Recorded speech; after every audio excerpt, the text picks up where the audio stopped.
We move on now to the next segment, that's on valvular heart disease, eco-guided management, murmur of the heart. Speaker number 2 of this session is Dr. Ravi R. Kasliwal. He is currently the chairman, the Division of Clinical and Preventive Cardiology at Medanta the Medicity, Gurgaon. Dr. Kasliwal joins us for the next 11 minutes to speak on aortic stenosis, when and how to intervene. To help him be on time, we have a timer straight across. Over to you, Dr. Kasliwal. Chairpersons, ladies and gentlemen, it's my pleasure and honor to be here. Valvular aortic stenosis, when to intervene and how to intervene, is a topic which, as somebody said, this is amalgamation of 3 sessions. It could have been one session in all 3. So what I've done is I've picked out areas where our knowledge has to be more intense and which we should know clearly which route we have to go when we talk of aortic stenosis. Mind you, this disease is tricky, it is treacherous, it needs thinking, and it needs the aid of a very good clinician aided by very good echo techniques, because it is totally echo based. I mean, nobody now routinely does a gradient on the cath table. So this is totally dependent on your skills. If you look at the stages of valvular aortic stenosis, there are 2 things. So you can divide it into A, B, C, D. The A stage is a bicuspid aortic valve, for example, or aortic sclerosis. These are the people who may or may not go into valvular aortic stenosis. But if your techniques are there, you will be able to pick up patients and probably start their preventive therapy right there. The second thing is asymptomatic severe aortic stenosis, and as clinicians, we know that, is this the pointer, please? Yeah. And as clinicians, we know that this is a treacherous condition. Patient comes to you, says mild discomfort or no discomfort, has severe valvular aortic stenosis. What do you do for these people? And I'll come to this section particularly because asymptomatic valvular aortic stenosis has a grave prognosis. And the third part, the D part, is valvular aortic stenosis with normal ejection fraction, valvular aortic stenosis with low ejection fraction. And this is how these people are symptomatic. So if you look at the whole spectrum of aortic stenosis, you have the first stage is when the patient has just got a bicuspid aortic valve or aortic sclerosis. He may or may not even develop aortic stenosis. Then you have asymptomatic phase of severe valvular aortic stenosis. And then you have a phase in which there is severe stenosis and severe symptoms. How do you risk stratify? Because the time is limited, I thought I will just pick up a few pointers out of this. Well, risk stratification in asymptomatic AS is what we'll spend some time in. If you look at the severity of aortic stenosis, if you look at the event-free survival, anything which has got a peak velocity of more than 5.5, if you look at the event-free rate, it starts degrading so fast. 1 year, 2 years, 4 years. Now, these people are asymptomatic, but yet they're going to have a calamity because they've reached that level of the Starling curve that once they starts going down, they will go into congestive heart failure very fast. And of course, there will be those whose peak velocity is less than 5.5, they have a relatively decreased event-free period. But once the velocities are of that stage, and once the patient, and even if though the patient may be asymptomatic, you will have to look at why, because if you look at aortic stenosis with a velocity of 4 to 5, look at the attrition rate, and then you look at those whose velocities are 5 or 5.5 or above that. The attrition rate is very fast. And the patient says, sir, excuse me, you want me to have my sternum opened up, but I am asymptomatic. How do we proceed here? So peak transvalvular velocity of more than 5.5 meters per second is a class 2A indication for AVR. To some people, to some clinicians, it may be class 1 indication. After all, what are we waiting for at this level? But anyway, the guidelines are clear that it is actually a 2A indication for AVR. You may say, all right, if you're asymptomatic, I'll do your stress test.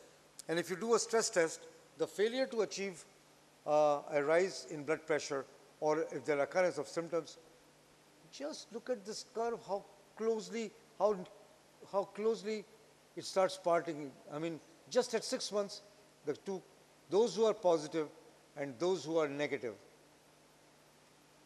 If it's a test where the patient develops symptoms, his pressure doesn't rise, it is grave prognosis, even though the patient continues to be almost asymptomatic.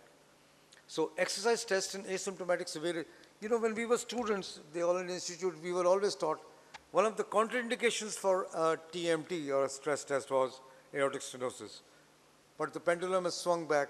Exercise test in asymptomatic severe AS has an absolute value. It is a way by which you can differentiate people and convince them that they may be close to a catastrophe. So if you look at the level of recommendation for AVR, development of the European Society of Cardiology gives class A, the ACC-AHA says 2A. But if there is a fall in BP below the baseline, then the things are different. So this will also depend on the fact that your echo machine has also got speckle tracking and GLS, and I'll come to that, how that will help you. Because there is rapidity of progression. Once you have patients with severe AS, with moderate or severe calcification, the peak velocity increases by 0.3 meters per second within 1 year. And if there is a velocity increase, if your echo lab has got good digitized data available, which you should be able to, because aortic regurgitation, aortic stenosis, mitral regurgitation, these are valvular heart disease patients wherein you have to keep the data over long term, because then you can say when they are deteriorating. And so if there is a velocity increase by more than 3 meters per second within 1 year, then you know this patient is going in for severe aortic stenosis. So the second thing that I wanted to stress here, first is to define the natural history of the disease. Second is to take those people of valvular aortic stenosis who are asymptomatic. And if they don't want to have a stress test, the global longitudinal strain is one thing, speckle tracking as it is called, can help you a lot.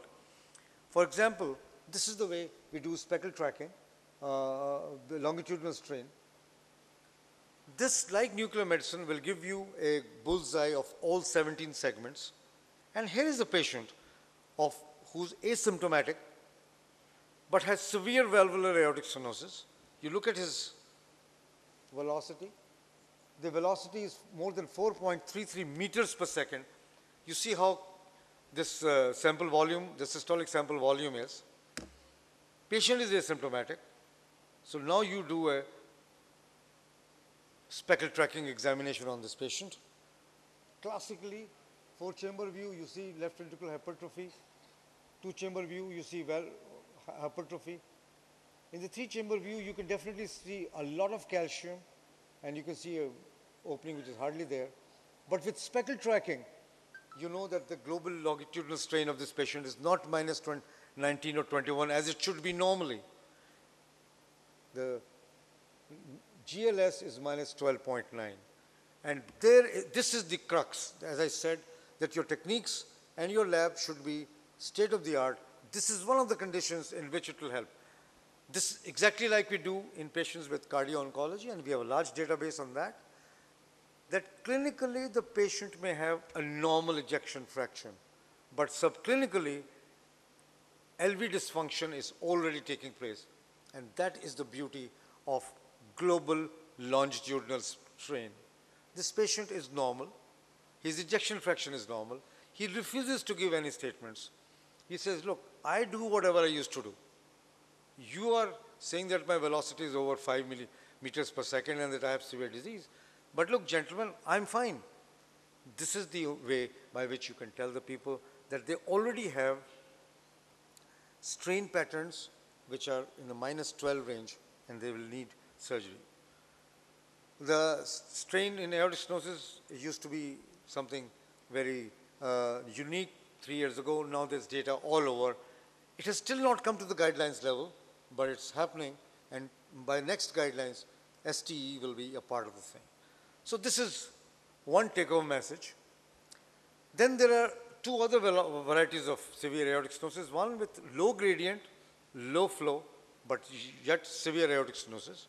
Again, you will be helped in these two conditions by your clinical acumen, by the use of echocardiography, and by the use of dobutamine echocardiography. These are again people whose prognosis is not good.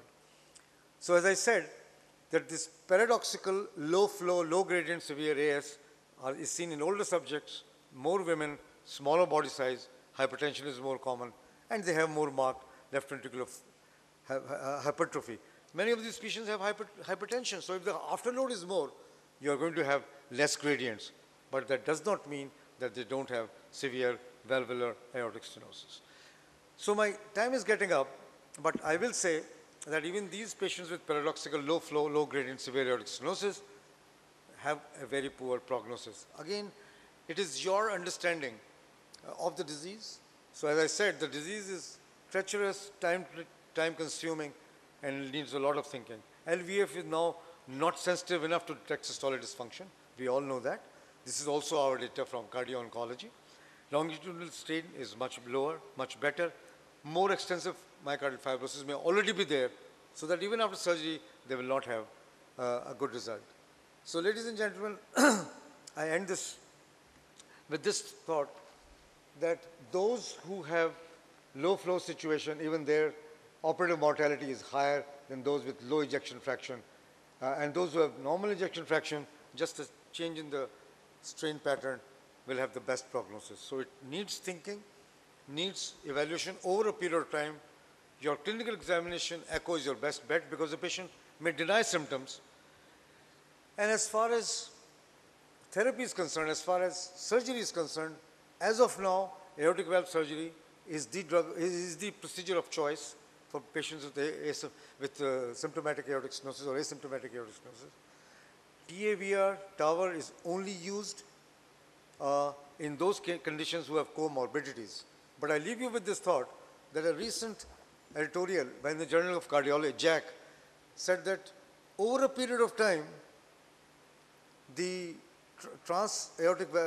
the TAVR may become by default the procedure of choice for valvular aortic stenosis, just as CMV was used to be done when I was a student at the institute, and very soon people have not even heard of closed mitral valvotomy. Everybody talks of balloon mitral valvotomy, and the same thing is going to happen in valvular aortic stenosis, that the treatment of choice will be by percutaneous transvalvular aortic valve replacement. Thank you, Mr. Chairman. Thank you, ladies and gentlemen. Yeah, thank you, Dr. Kasliwal. I just have a small query. Yes, please. I just would like to ask, do you feel that any pitfalls or false positive in the calculation of speckle tracking?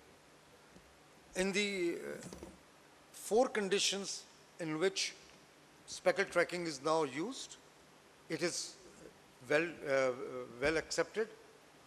The only thing, and it's a very, very good question you have asked, that until and unless there is a tick in each part, from the apex to the basis, the speckle tracking is not complete and will not and should not be given enough importance. Because we have a lot of patients who are on Herceptin, and the oncologist sends us to us that, look, the global ejection fraction is normal, should we go ahead and do one more round of chemotherapy? And we say no. Until unless we we give this guy enough statins and ACE inhibitors. Why? Because his strain is now -12. No, we couldn't be giving wrong information until unless all those 17 ticks are there. And in the bullseye, which you people in nuclear medicine have made so popular, and effectively, because it represents the entire heart right in front of you, until that is satisfied, you should not comment on that. But it's the next horizon already there in echocardiography. Thank you so much. Thank you. It was a very nice presentation. Just Could you take a minute to Sure, of course. Tell us the scene for PAVI, percutaneous aortic valve implant? Yes. No, TAVI in most institutions where 3D echo is present, again, it's a technique totally based on 3D echo, is prevalent. We have already done 20 cases once the acceptance has been given by the DGCI. Right now, the indication, the class 1A indication is aortic stenosis with comorbidities. But as I said, that this very provocative statement says, the editorial says that maybe in years to come, this will become the procedure of choice for aortic stenosis. It's likely to become. It's a Okay. very safe, it's becoming a safer procedure. Nothing is safe, but. Thank you. Yes, sir. One more question. In a case of severe aortic stenosis, if the patient is not willing for operative sort of procedure, any drug therapy can be given in such cases? Yes, that's a good question, sir. And the answer is clear. There is no drug therapy for valvular aortic stenosis. In fact, medication may actually deteriorate because if his systolic pressure falls down to below 110 or 120, actually the coronary blood flow will be severely impeded. And many times I come across people who give them, these people diuretics because they complain of breathlessness. That's the worst thing you can do to a patient with valvular aortic stenosis without congestive heart failure. Because their alveolar cavities are so small, the forward output is so little that even if you jeopardize that, the patient will go into gross diastolic heart failure. Thank you, Thank Dr. you. Thank you, Kasliwal. Dr. Let us Kasliwal. give him a big hand for a very you very much. excellent presentation. Thank you, Dr. Kasli.